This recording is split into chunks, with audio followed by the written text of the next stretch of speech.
Hi, this is Matthew Skolch riding for Westby Racing. Thank you for watching our YouTube channel. Like and subscribe. Is it age? No, it's still a rocket ship, able to maintain speeds competitively close to 180 miles an hour. Sure is nice when you see plus 14 on your board. How about this? What a crazy season so far. I lost other skin in USA ground. It's a story of this year. It's visor down time as the battle for supremacy rages on right now on FS2.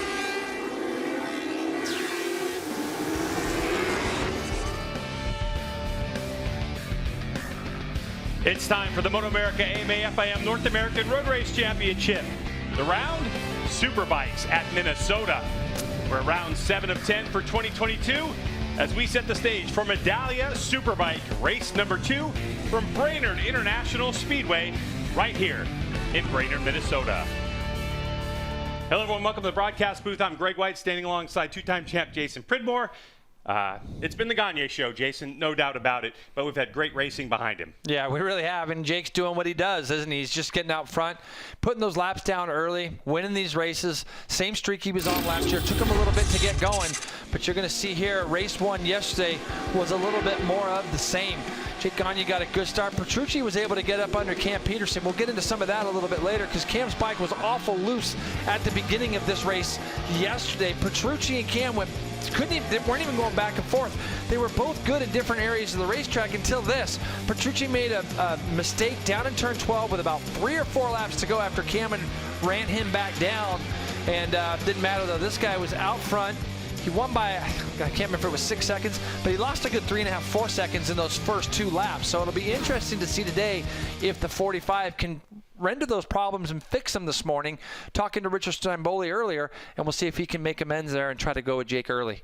Well, I'll tell you what, this marks a historic mark for MotoAmerica. 150 races so far in MotoAmerica. And Jason, in the Medallia Superbike class, there's been 3 champions since this class started. Can you guess them? Yeah, I can. Gagne, and then, of course, Cam Beaubier, and Tony Elias was our first MotoAmerica champion. So these are the 3 guys that have set the standards. Let's take a look inside the numbers, Jay, because when we look at it, the first win ever in MotoAmerica competition in Medallia Superbike was Josh Hayes, who raced in our Supersport class today. That was all the way back April 11, 2015. And of course, a couple of the benchmarks. The 50th win was Cam Beaubier, and the 100th, Bobby Fong, who now races pretty fast guy. Yeah, he's a really fast guy. But we have riders on the grid right now, so let's get right down to the 3rd member of our broadcast team, Hannah Lopa. Well, Greg, like you said, 150 Superbike race starts for MotoAmerica. The only rider on the grid who was there at that very first race that's on the grid today is none other than Jake Lewis. Jake, with the growth of the series, how have you grown on a personal level throughout all the different years of riding? Yeah, when you came up to me earlier and said it's the 150th Superbike race, definitely brings back memories. You know, 2015, it's a long time ago. I was only 19 at that year, and it was my very first Superbike race, so I was a heck of a lot more nervous than I am today. You know, it hasn't been the easiest of weekends for me, but I think today's going to be a better race for me, and it's nice to be back. You know, missing Laguna and watching from the couch definitely sucked, but we're making some progress this morning, even in a little bit mixed conditions, and I feel better going into today, so looking forward to a good race. And it's just nice to see this many fans here in Minnesota and just see the growth of MotoAmerica over the years. Glad to have Jake Lewis back on track, guys. Yeah, no question about it. And of course, the Vision Wheel M4 X-Star Suzuki team, with him new to that team this year, you know, Jay, you lose that time and it's hard to recover from it in terms of setup. But Brainerd International Raceway, Jason, entertaining, 2.5 miles long. Entertaining in the fastest corners we go to there. You see, Greg, turn 1, turn 2. Turn 2 is the fastest corner that we see guys dragging neon in our series. In the hard break in turn 3. 4, 5, 6, we can do some passing stuff into there. 8's a big, long right-hander with a bump in the middle, and then some repaving that they did in what they call the Joker, and they come back to turn 12 where there'll be more passing there, and then on their run back down to the finish line. And of course, a guy who used to be fast around this racetrack in his day, Roger Hayden, gives us more of an inside look at Brainerd International Raceway with his Ducati Fast Lap. I'm on my 2022 Ducati V4S on the new layout here at Brainerd International Raceway. You go through the left-hand turn 7 and to the new turn 8, a long right-hand carousel that's a little bumpy in the middle that leads into a quick, tight right-left chicane. The riders will come out of there, grab a gear heading into a left-hand turn 10, to a right-hand turn 11, out of there a short chute into turn 12. A tricky, really hard braking into there. We've seen a lot of riders make some mistakes into that corner this weekend. Out of there, a right-hander onto the front straightaway.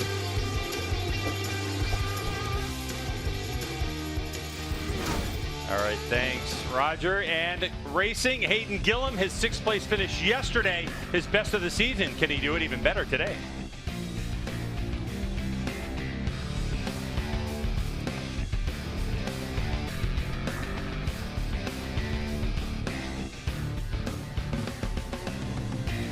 All right, here we go, and getting ready for this one to unfold. And interesting story we're seeing. You were just pointing it out on the screen. Fill us in. A bit of breaking news here, Roger. Yeah, you can see right there behind Jake Gagne now talking to Cam Peterson is Matthew Skoltz, who is not going to partake in this Superbike race 2, and reading online that he's going to get healed up for Pittsburgh. He has a risk from the crash yesterday. Actually had a big crash on Friday, then yesterday as well. Pretty beat up, and this track is really physical, really difficult on a Superbike, especially that chicane turn 8 area, and struggled yesterday, and they want to just get him healed up so they can do the rest of the season at him with 100%. Well, I think that's a smart call, and this is such a tricky track to deal with at any point here. So, let's check in with JW, who I think maybe had a conversation with Matt Skoltz. What did he say? Yeah, it was interesting to be walking the grid and just seeing him standing there without a motorcycle and not in his leathers. So he did finish the race yesterday, obviously. But he said this really was the team's decision. They'd rather him get that wrist healed up and then come back to the final 3 weekends of the year contending for wins and podiums like he had earlier in the year, instead of just trying to potentially make this worse and then have to nurse it for the rest of the year. So he hasn't had it looked at, doesn't know if it's broken, but they're pretty confident that if he takes today off, he can come back pretty strong for the next one. Well, and obviously the last thing you want to do is make that worse. So that's a little bit of a decision, and it's a tough one, I'm sure, for Matt to say, yeah, I got to just stand down here. Tough one, but a smart one. And, there's been some huge success by a lot of well-known names here, but a lot of people forget. And what reminded me were those 2 blue Yamahas, those baby blue Yamahas there. Paul Newman got his first ever pro win in a Trans Am right here at Brainerd International Raceway. So we were talking about that, and Roger went, who? I don't know. I've never heard of it. I do now, though. I know. Well, we've been filling you in. So, but this track has seen some great stuff over the years. But I'll tell you what, some of the racing we've been seeing here yesterday and today has been absolutely spectacular. And looking forward to seeing how this one plays out. And every one of these races, Roger, the question is always the same. But you have to pose it every time, don't you? Can anybody stay with Jake in the opening 3-4 laps? I'm sure that's what their plan is, and that's what they're going to try to do like it has been. They just haven't made it happen yet, so I'm assuming they're going to be aggressive in that first turn on the first lap. All right, and of course Danilo Petrucci riding also a bit wounded with a little bit of damage in a knee that's bothering him. And Hayden Gillum, PJ Jacobson, those are 2 guys that just had a fabulous run yesterday. We're looking forward to watching this one play out and to take you through the call. Let's get it back over to Greg White and Jason Pridmore next door. Guys?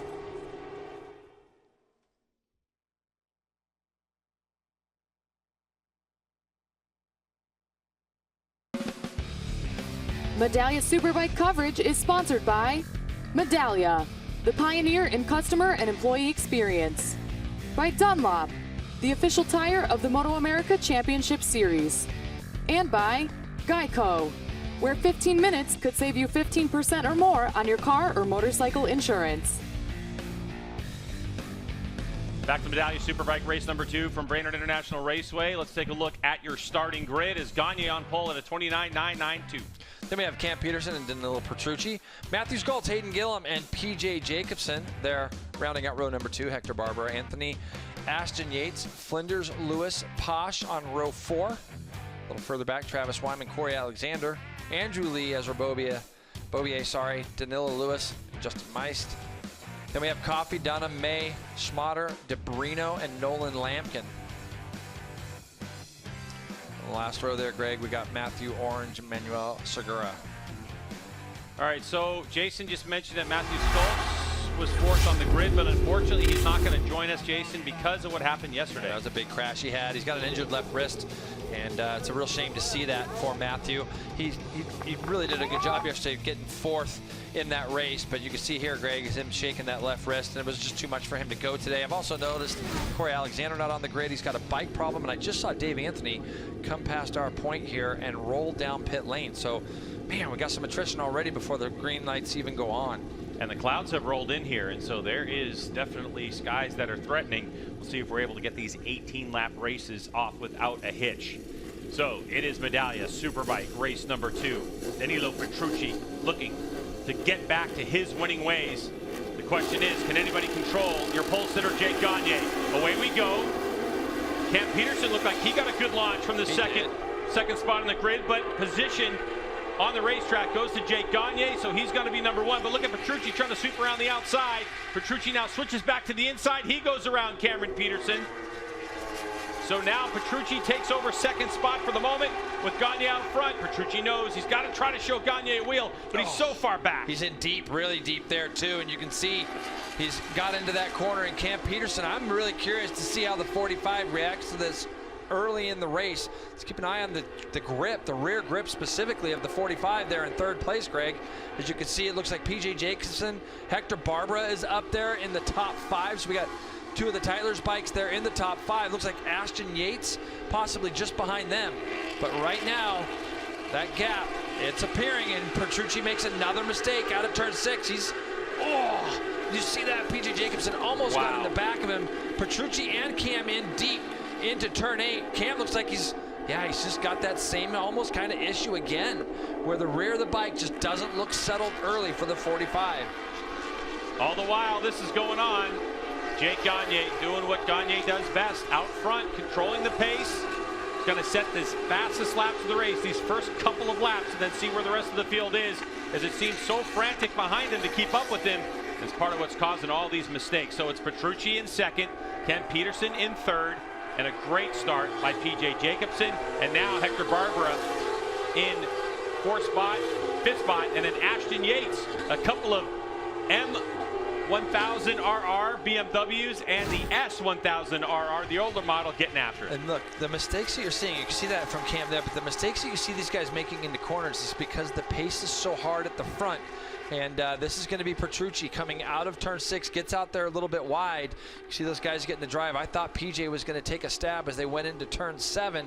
Wasn't quite there to do that. So the 66 is still there on the back of Cam Peterson.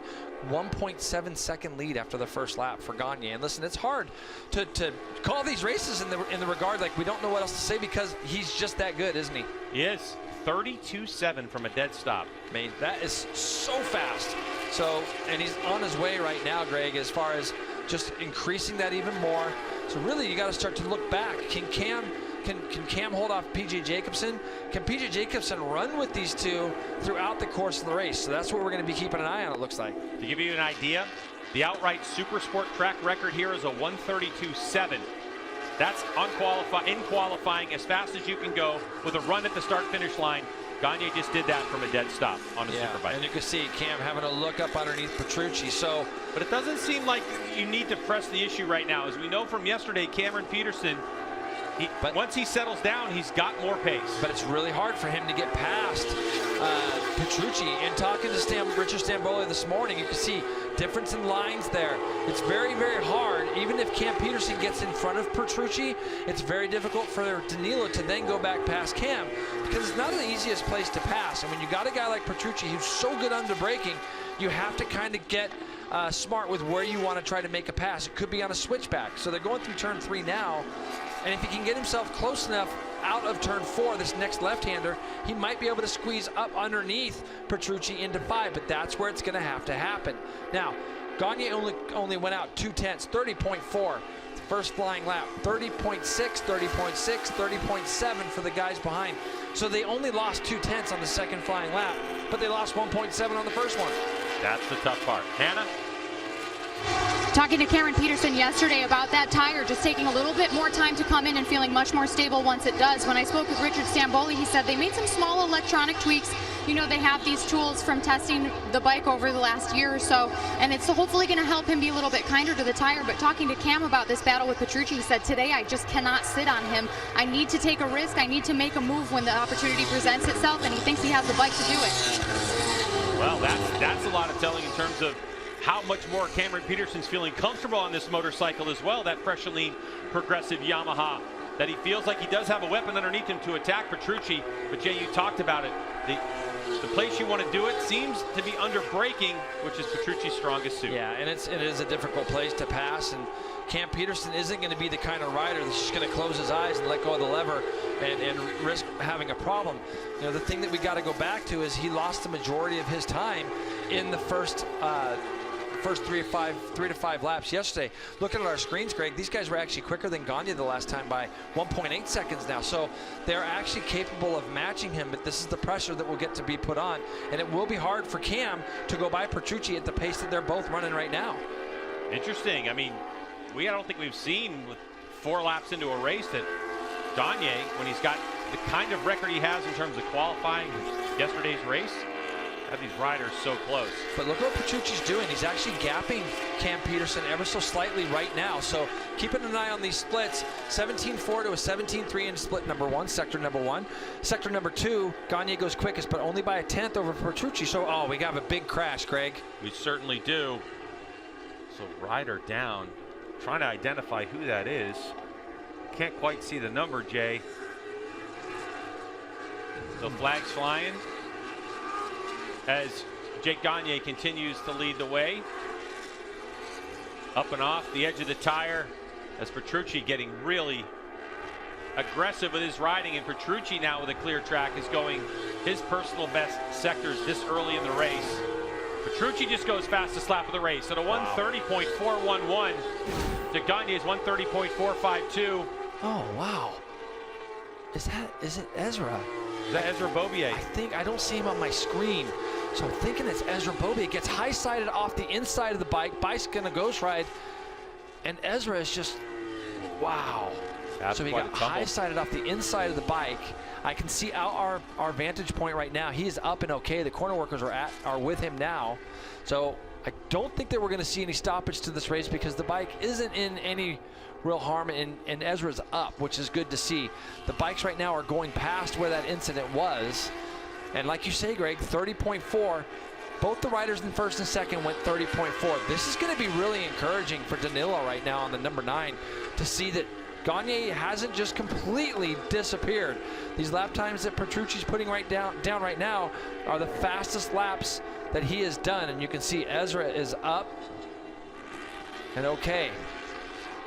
Yeah, so they're going to get him off the racetrack and back to race action. I mean, Petrucci qualified at a 1:30.560, and he's already gone 1:30.4. Hey, he's so right. He's there, isn't he? Oh, man, that's going to cost him. Yeah, and that's... Yeah, he's not going to... Is he going to keep it on track? Oh, but see, he had that much of a lead, and see, that's the type of thing that we've seen from Petrucci.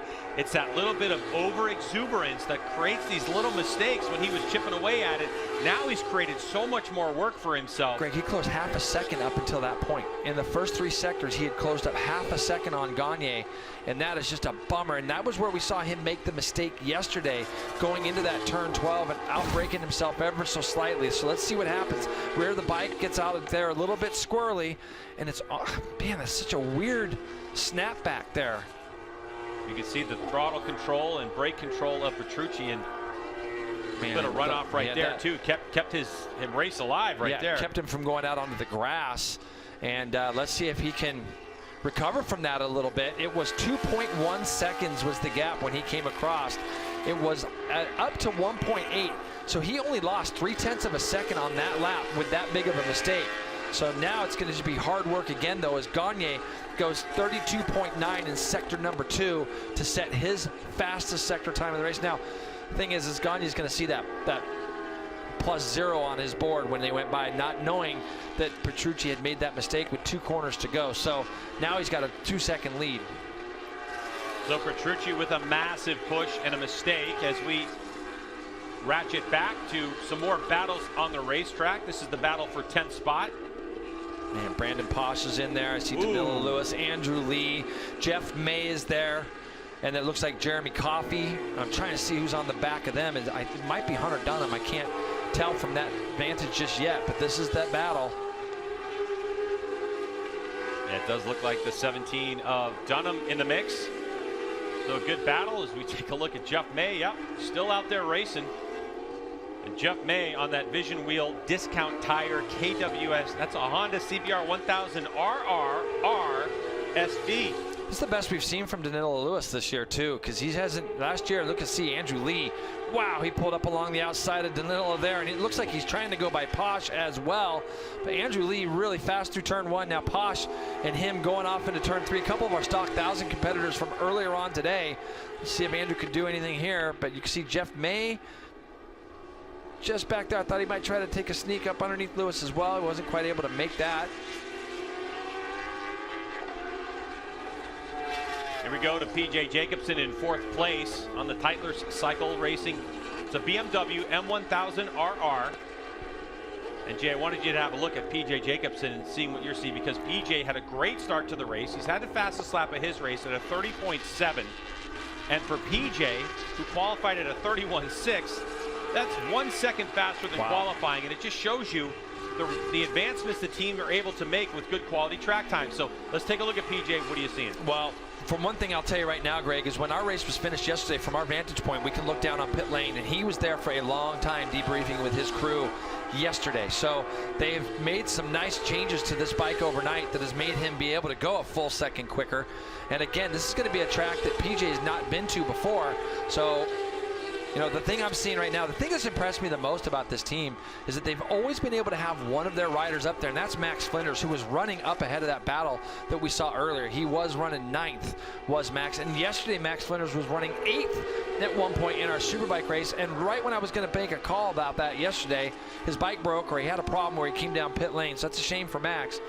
But back to this Tyler's team, it's funny, Greg, because we always have one of them doing really well in a race. So it's either Hector Barber or this guy, PJ Jacobson.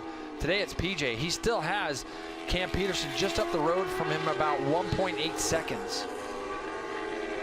Very experienced rider, World Superbike. He's been on the podium at the Suzuka 8-hour. He's obviously raced in British Superbike as well. So it's definitely nice to see him back in America and with this startup team. Let's get Hannah in real quick. Hannah? Yeah, Jay, talking about PJ Jacobson, you know, when I touched base with him, he said he's been struggling with grip at a lot of different tracks, but especially here because there's a couple different surfaces out there just trying to find the right balance. But they made some small electronic and mechanical changes in warm-up for a little bit more grip out of the corners and to stabilize the chassis a bit. He only got 2 laps, but it seemed to be positive, but he certainly thinks he has more pace than he was showing yesterday, and he's proving it right now. Yeah, no question, Hannah, on that. He's got almost 5-second lead right now on his teammate. The thing I'm finding really interesting right now, Greg, is up until that last lap again, we had Petrucci going a little bit quicker than Gagne. Gagne pulled it back out. But looking at PJ again, 32.4. So the drop-off, Greg, is pretty severe. When you look at a 30.7 being his quickest, and then a 32.4 is where he's at now. So it's able to be there for maybe the first 5-6 laps, but then that drop-off is pretty big, isn't it? It is. Oh, is that Max Flinders back out on the racetrack? So good to see the 88 back up. And look at this battle. This is between Ashton Yates, number 22. Yep, son of the famed Aaron Yates. I was out there in the Superbike class in the Aftercare Hayes Scheibe Racing BMW. That's an older S1000RR. And then you have the 69 of Hayden Gillum. Good to see Hayden back out there on the Disrupt Racing GSXR 1000 out of Owensboro, Kentucky. Now, Hayden, of course, we showed him. He had a 6th place finish yesterday, his best of the season, as this team continues to develop and kind of build into the season, into their Superbike spec motorcycle. It was a change in rules for MotoAmerica from last year, where if you raced in the stock 1000 class, you were part of the Superbike Cup, which still goes on. But a couple of teams had the ability to go in and say, look, we want to be stock 1000 and we want to be Superbike. We want to have 2 different motorcycles, if that's a possibility, and help develop and build. And MotoAmerica listened, and that's part of the program that Hayden Gillum is under. Yeah, this guy is a really good rider. Both these guys, I think Ashton Yates has done a really nice job this year as well on that Scheibe BMW, the 22 you see there. Of course, he's got his dad, Aaron, working on the motorcycle being part of that team. And he's done a really good job, and watching him graduate from our Junior Cup class all the way through into Super Sport, Stock 1000, now into Superbike. But Hayden Gillum's looking for a way past right now. Let's see if he can get it done before they get to turn 2, Greg. He does. He's really fast through turn 1. That's a section that's so unique, Jason. Drafting and passing in corners is not something we see very often from many racetracks around the world, let alone the United States. But Hayden Gillum's got that section completely dialed in. Yeah, he's running Superbike splits like full blown, like with the other guys. I think yesterday, actually, somebody told me he had the fastest first sector yesterday in that race, which is pretty incredible, the 69. The battle for 6th place is up the road a little bit is Hector Barbera. About 5 seconds up the road there. And then behind them is Jake Lewis on the 85. The Vision Wheel M4X Star Suzuki rider. There's a good look at him in his first race back. Not at 100% fitness. No, not at all. And he's just got to he's just trying to get himself back into race shape. He'll get some more healing over the next few weeks before we get to Pittsburgh. He's slowly kind of closing these guys down up in front of him a little bit. He's not running right now where he wants to or where we know he can. But for Jake, it's just a matter of getting back out there, getting these laps in, getting some confidence back in himself and in the bike. But he's done a nice job of reeling these two back in, because when we went on this battle initially, he was a couple seconds back, and you can see he's closed that down quite a bit. And Hannah mentioned top of the show that Jake Lewis was one of the original riders in MotoAmerica back in 2015. Another rider actually that's here this weekend that was in that first race is Matthew Orange, who's back in 18th place. I believe he's in the pits and out of this race. But for Jake Lewis, getting back to action here at Brainerd International. And Jay, not only is he trying to ride his way back into fitness after having surgery just 4 weeks ago, but to get the team as much data as possible, as that Suzuki GSXR 1000 continues to be developed by that Vision Wheel M4 XR Suzuki team. Now how about this guy, Andrew Lee? Yeah, good to see him back out here again. And Andrew's got the better right now of Brandon Posh. You can see he's moved through. We were showing this battle for 10th, but with Max Flinder's demise, he's up to 9th now. So Andrew Lee on the Cycle World Octane Chuck Walla Racing GSXR 1000. He is a fill-in rider for the injured Michael Gilbert this weekend. And of course, there's history with this team and the possibility that Andrew Lee was going to ride for that team at the beginning of the season full time. He gets to fill in now, and he's done an outstanding job all weekend. Has the 2-time Stock 1000 champion, Andrew Lee. Yeah, I had a Jeff May now, who's also got by Posh. Been a pretty emotional weekend for Brandon Posh, and I'm sure some of that energy is running out. We saw him get a great podium in our Stock 1000 earlier, his first podium for him and the Altus team for the year. But man, the fact that Brandon Posh has gone through the weekend with some of the stuff that he has had to unfortunately go through off track, you know, is impressive that he's even out there. So he's under some pressure right now from Danilo Lewis. Oh, Lewis getting after it there, and no, he's not going to do it as Posh squares him up. As we're watching this battle continue, there's about 6.5 laps to go in this race. And if you're just tuning in, there's no Matthew Skoltz in this race. He's out injured, and he's with our Hannah right now. Down here in pit lane, obviously not where Matthew Skoltz prefers to be. Matt, we know you had a crash earlier in the weekend that left you injured. Tell us about it.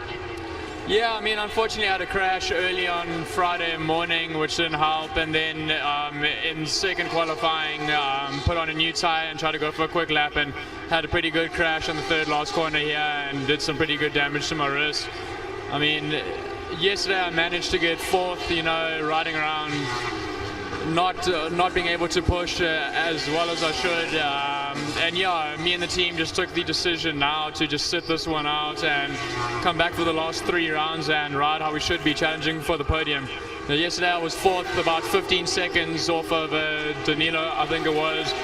And we know that we're better than that, so we would rather just heal up and come back swinging for the last few. And you know, it sucks, and just want to say sorry to my team, sponsors, you know, my family, all my fans watching. You know, I know that we're better than that. The boys are working hard, and we'll be back fighting for the podium next round.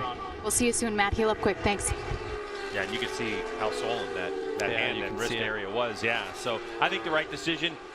Better off just taking this one off and coming back healthy. But for this guy, Jake Gagne, Jay, it was interesting. Couple laps in. I mean, Petrucci put on a big push, and that little mistake. It would have been very interesting to see if Petrucci caught Gagne, what the situation would have been like, but it's not unfolding like that. Gagne sitting on a 3.8 second margin over Petrucci. Cam Peterson a couple seconds back. There is a look at the Italian. I think Gagne just fell. I heard something. I did too. I think Gagne's down. He did. Yeah, I heard it. Jake Gagne has crashed out of this race, and Petrucci goes by. And there's a look at a fresh and lean progressive Yamaha in pieces on the ground. Wow. And Jake Gagne. Wow, I heard that into my ear. It sounded like the front just kind of locked, and he loses it. And I was just saying, he's still the guy in the 30s. Wow. Let's have a look, Greg. This is coming down into tricky turn 7. He's down before you can even know it. That bike's going to start flipping and rip the front end off that R1.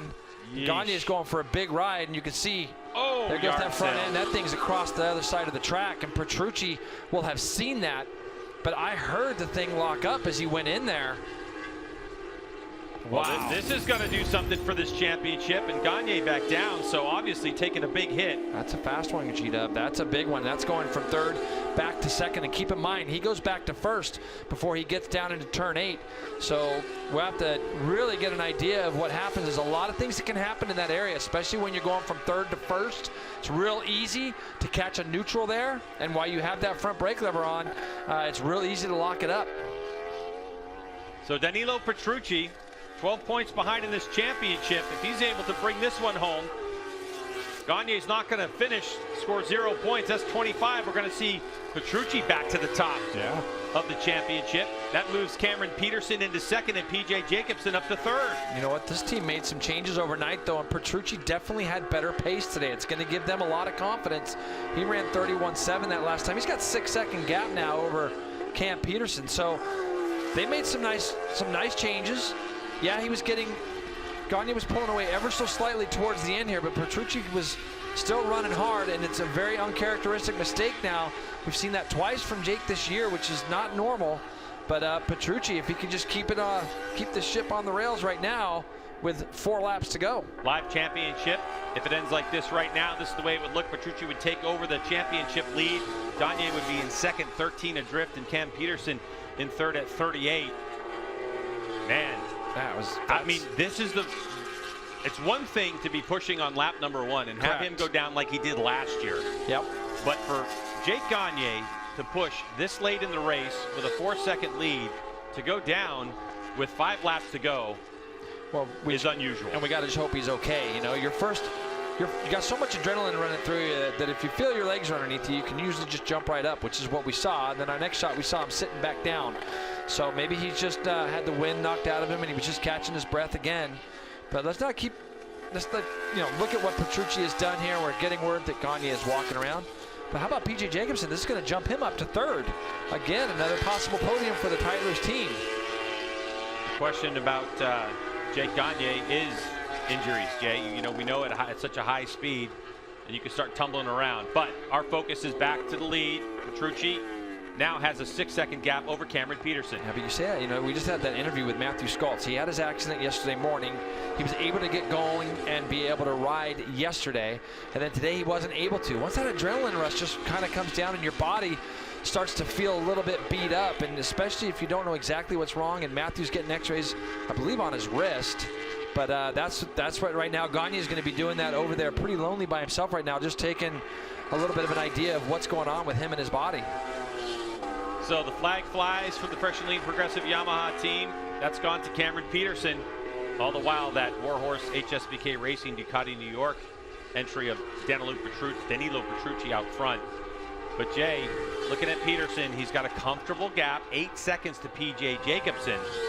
And PJ Jacobson on the Tytlers BMW, I mean, for this team to be in a position to get another great podium appearance in Medallia Superbike is incredible. Yeah, and you know what, these small victories for a team like that's new, you know, talking about that Tytlers BMW team, you know, they want to get up front and race with guys like this right now, Cam Peterson. They want to get up in front and run with Danilo Petrucci and Gagne, but kind of got to walk before you can run. New team and a new bike, so they've got a lot of teams ahead of them right now with a lot more time on tracks and proven equipment. So Gonna pan back here a minute, and we'll get a good look at PJ Jacobson here on the 66. But even as a rider, you know, you want to try to do it the right way, but you'll take those podiums when they come to you, G-Dub.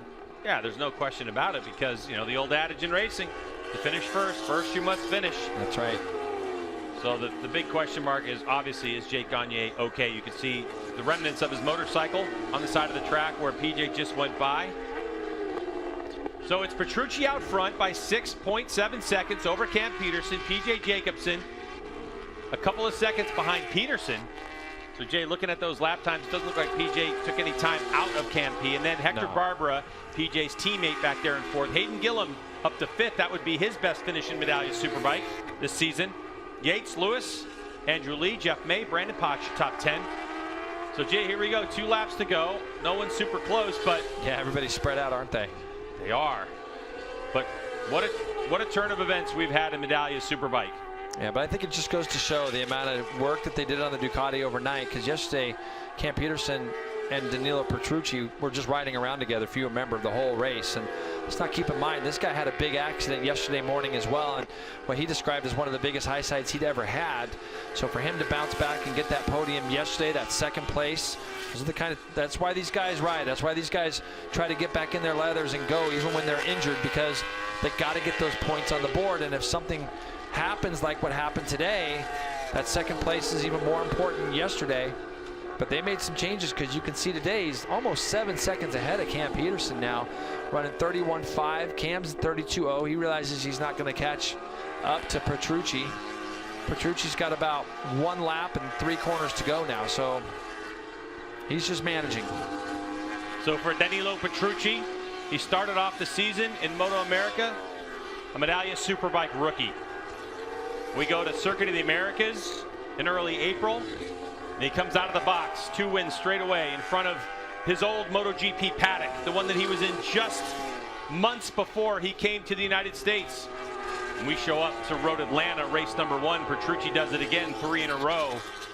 And then since then, it's just been a string of second place finishes and third place finishes. So it's been since April, since this Warhorse HSBK Racing Ducati New York rider has captured the top spot of the box. And Danilo Petrucci has brought eyeballs from all the way around the world to follow his progression. Tons of Italian fans are following MotoAmerica now, seeing what Petrucci is going to do. And this race win would go a long way to put him back on the minds of race fans around the world. If he can lead this championship again, Jason, on this final lap.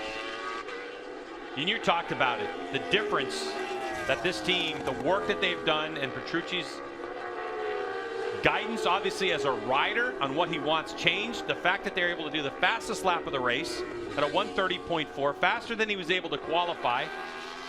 As he gets into a bit of traffic, that is Matthew Orange, I believe, who went around, one of the riders, one of the 2 riders that started here in MotoAmerica in 2015. Here comes Danilo Petrucci.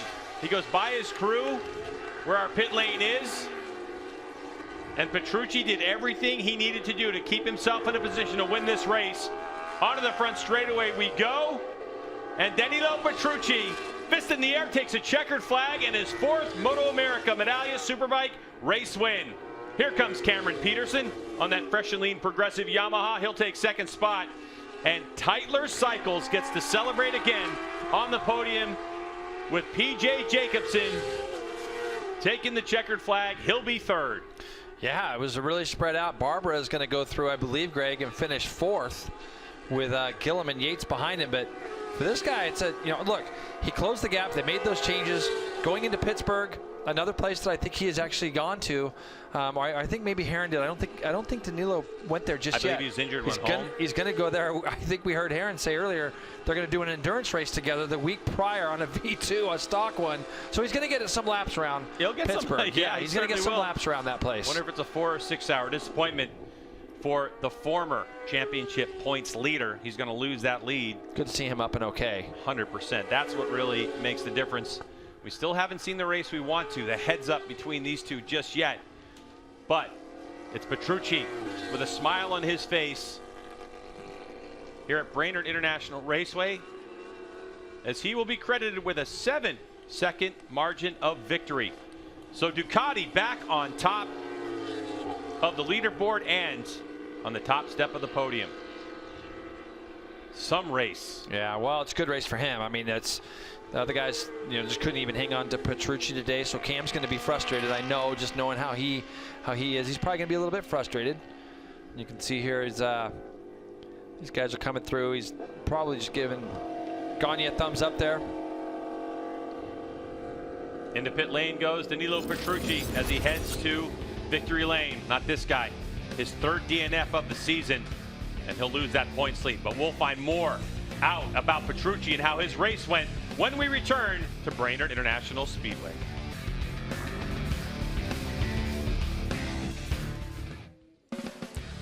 Well, and there's one of the telltales. There's Jake Gagne, who obviously off and was offered a ride back in, and I think has decided to just take his time with it. But I'll tell you what, a huge development here. And for Danilo, obviously they'd done work on the bike. He had some real speed that he didn't have yesterday, was easily outpacing Cameron Peterson. But we also know that he was a little injured, but not hugely so. And every once in a while, Roger, it seems the great athletes, when they have an injury, sometimes to put that out of mind, they just go to a little different level. And I think Danilo and that bike today were just locked. Yeah, I think, and like you said, the changes that he made overnight, he was a lot quicker. He kept Jake. At that one time, he was closing the gap, and he made that mistake in turn 12 and gave a lot of it up. But it's just they've been working hard to get this win. I had that crash yesterday. So it was the biggest high side of his career. And, yep. Seeing his injuries online, they looked pretty rough. But, when you're a racer with the experience he has, eventually you've kind of been through that situation before where you got to step up and, ride injured. And as he came by on that last lap by the crew up on the wall, the head bob that he was giving them really was an indicator of just how special this one was. Here's a look at Cam Peterson, another second place, but this time behind Danilo Petrucci, and P.J. Jacobson up on the podium as well. But let's go back and check in here with what happened with Jake. And as you see that front end that came right off here. But I noticed something coming out of turn 6 before he got into 7, right there, comes down with a big wobble. I wonder if that just got him messed up. Yeah, I'm not sure. Maybe it got him offline a little bit. He looked like he could possibly be a little bit wide. Maybe that could have been a problem, but I'm not sure. Just a mistake. But that is a fast corner, that luckily he didn't get into that wall there. That could have been really bad. And most important, he's up and okay, but that's a big crash. And obviously they're over there picking up bits and pieces, but I want to go back to it because watch right as that first thing, when that wheel drops and he starts to go into 7, watch the smoke on the front end that I caught. There it drops right there. See the puff? Yeah, you put him offline. You can see it. It put him a little bit wide. That's exactly what happened. You could see as soon as he put it down, he was a little bit wide. Yep, and obviously shook him up. That whole front fork assembly flying off. And you can see he's a little bit frustrated there. But obviously, he didn't have the big 7-8 second margin. He knew Petrucci had some speed and was obviously pushing a little bit. Yeah, he had to push still. He kept it pretty close.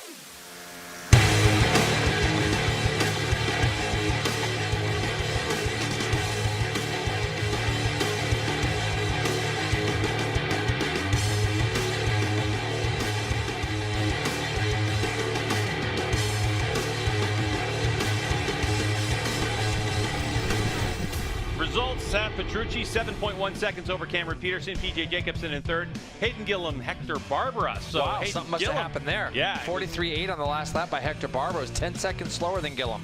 Wow, let's get right down to Hannah, who has our very happy winner.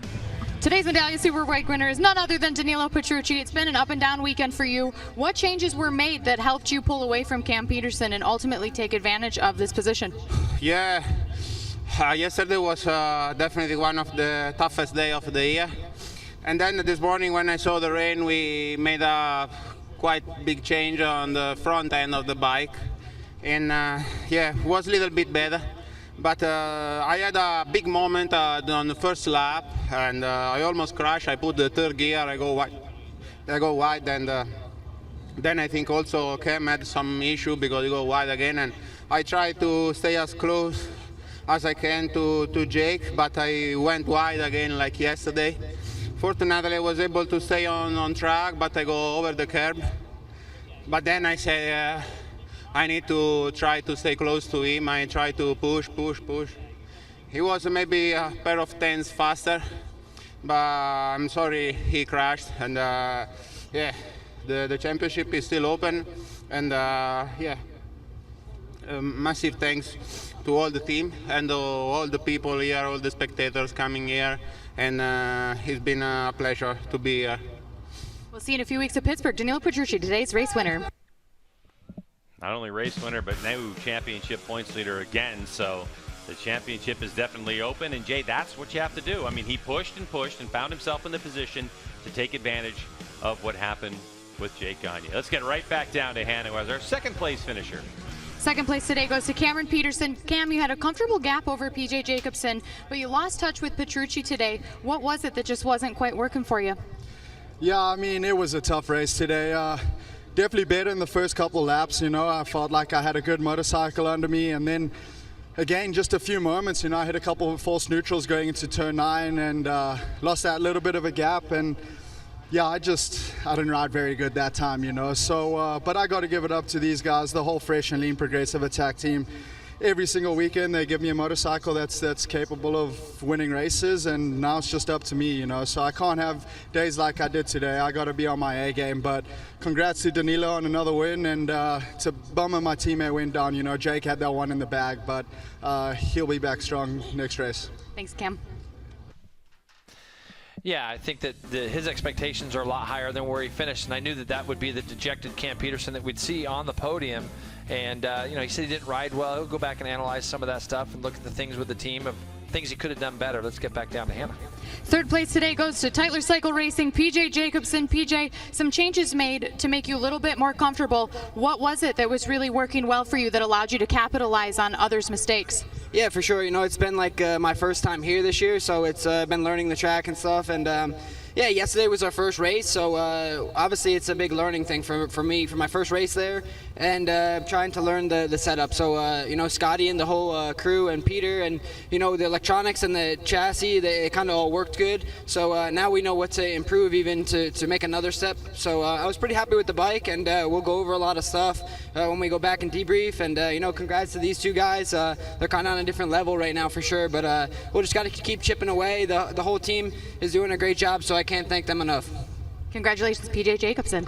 And for the Tytlers team, Jason, their fourth podium of the season with 3 different riders. If you remember, Kyle Wyman got their first podium in Medallia Superbike as a fill-in rider. Yeah, really good. And see PJ, he looked happy, and he is doing a lot of debriefing with these guys. They'll get that thing better for Pittsburgh. Our coverage continues on the other side of this break from Brainerd, Minnesota. Don't go anywhere.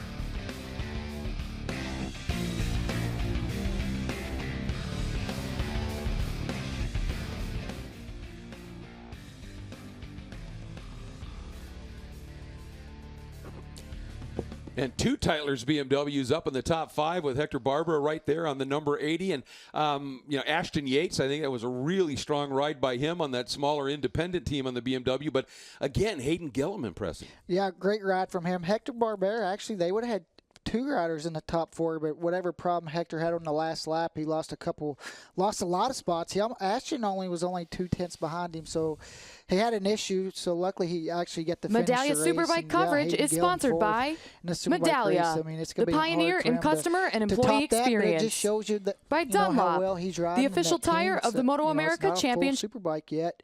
And he's Chip up there Series, not too and far by behind some Geico, of the big teams. Yeah, where 15 minutes could save you 15% or more on your car or motorcycle insurance. As we're enjoying this podium here, this will be a special one, I think, for Danilo. Obviously, some changes, stepped it up, riding a little bit injured, and just found the pace, figured out what he needed to do with the changes on the bike, and pressured Gagne enough that Gagne had to keep that speed up, and resulted in an off.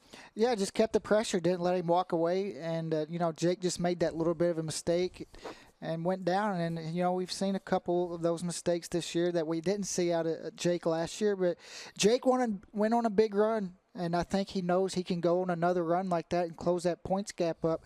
For him, I mean, he was almost close, around 60 points down.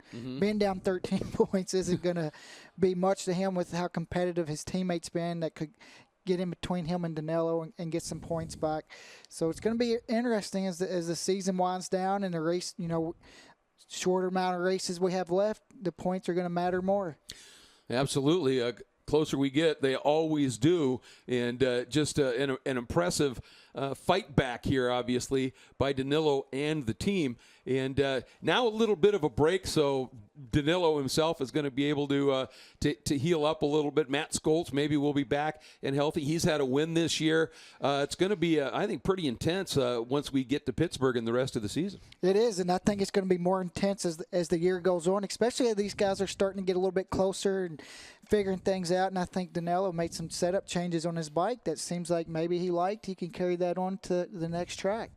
Absolutely, and we're looking forward to seeing how that plays out. Fans here saw an awfully interesting Medallia Superbike Race 2 here, but the coverage isn't quite done. To wrap things up, let's head back over next door to G-Dub and Jason Pridmore to finish it out. The American Motorcyclist Association sanctions MotoAmerica Professional Road Racing, the home. Medallia Superbike coverage is sponsored by Medallia, the pioneer in customer and employee experience. By Dunlop, the official tire of the MotoAmerica Championship Series. And by Geico, where 15 minutes could save you 15% or more on your car or motorcycle insurance.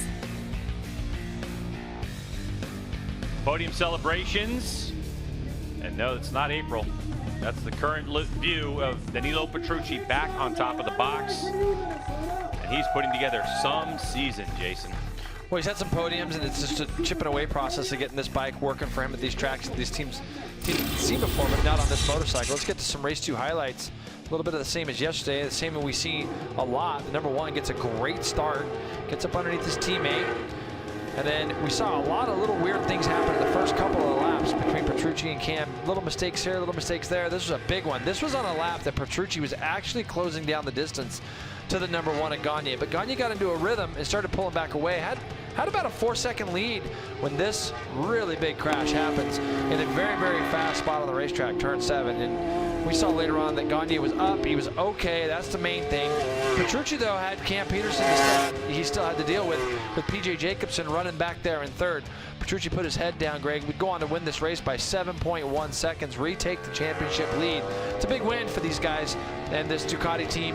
Number 9 comes across, 13-point lead, I believe, Greg, going into Pittsburgh now.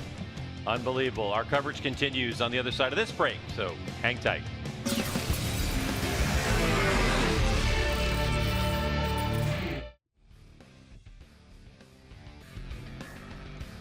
So when you have this opportunity for a reset now, what is it? I think 3 weeks to Pittsburgh. 2 weekends off. Yeah, 2 weekends off. Obviously, for those that are a bit injured, the chance to recover. But in this break here, mentally, from a rider's perspective, what are you going through, and from a team perspective, what are you looking at? Well, I think you're just really figuring out what you need to do to finish out the year strong, and for the guys that are injured, just getting healthy, taking that time to kind of regroup and recharge those batteries a little bit and get ready for Pittsburgh. All right, and as we're watching some of the fans here, let's check in with Jason Wygant. I think Jason may have caught up with Mr. Gagne. Yeah, I did. Actually, Jake Gagne just got back here. First of all, he looks okay. We don't have the camera over here in the pit because we're getting ready for the races, but you're walking around. You seem okay physically. You okay? Yeah, I'm fine. Just a little mistake there, man. I'm just sorry to the team, this Yamaha Fresh Lean team. Yeah, we're pretty close to the end there. I had a decent little cushion, and but that's racing, man. I just made a little mistake and split that bike in half, so I'm sorry to these guys, and to throw that one away, it's a bummer, but we'll just move on, All right. Good to know you're feeling better, and yeah, the bike is totally mangled, but the rider is okay, and we'll be back in a couple weeks in pit, and this championship just getting wilder and wilder as the year goes on. Boy, isn't it? And I'll tell you, that's one of the things about this track that some of the riders I have commented on is you can't let your mental guard down at all any time on this track because there's so much going on in this track. Changes of direction, pavement changes, all these little things. You got to stay on top of it. One little moment like that in a really sizable wreck, and that's a quick flick through 7 and 8 there. Oh, that was a real quick crash there, especially with that wall there on the outside. Luckily, he didn't make it all the way to that. But, whenever you got a lead like that, you might think, why would he you know, be pushing it like that. But like you said, sometimes when you slow down, you lose that mental focus and you can start making mistakes. Yep. Absolutely, and now he's got some time to think about it and rebound as well. And it's time for us to finish things up here at BIR for Medallia Superbike.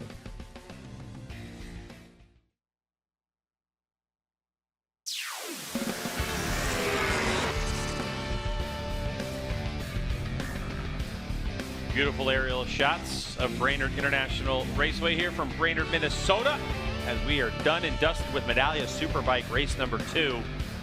And that means, Jason, we only have 6 races left in the season.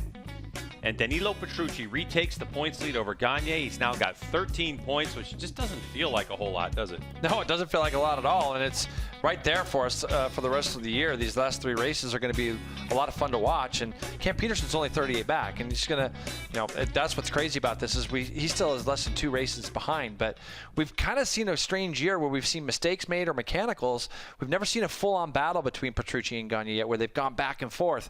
They've both been able to take advantage of each other a little bit when there has been problems, but Gagne has a big one today. But the big news in post-race Supersport was Josh Hayes telling us that he and his teammate Danilo Petrucci are going to go Josh Herron, sorry. Josh, yeah. There's so many Joshes, right? Know, to say that they're going to go to pit race and they're going to do an endurance race on a stock V2. Now, what we do know is that the team has been to pit race without Danilo Petrucci. Correct. And Josh Herron rode the motorcycle. So as it goes, Petrucci's going to have a lot of track time around pit race, and the team's got a little bit of information to go by, so it's not going to be the big struggle. Practice session number 1. It could be a barn burner as we head to the end of the MotoAmerica Medallia Superbike season. That's where you're going to want to join us, the 20th and 21st from Wampum, Pennsylvania. For Hannah Lopa and Jason Pridmore, I'm Greg White. Thanks for watching Medallia Superbike race number 2. New championship points leader. It's going to be fun the rest of the way.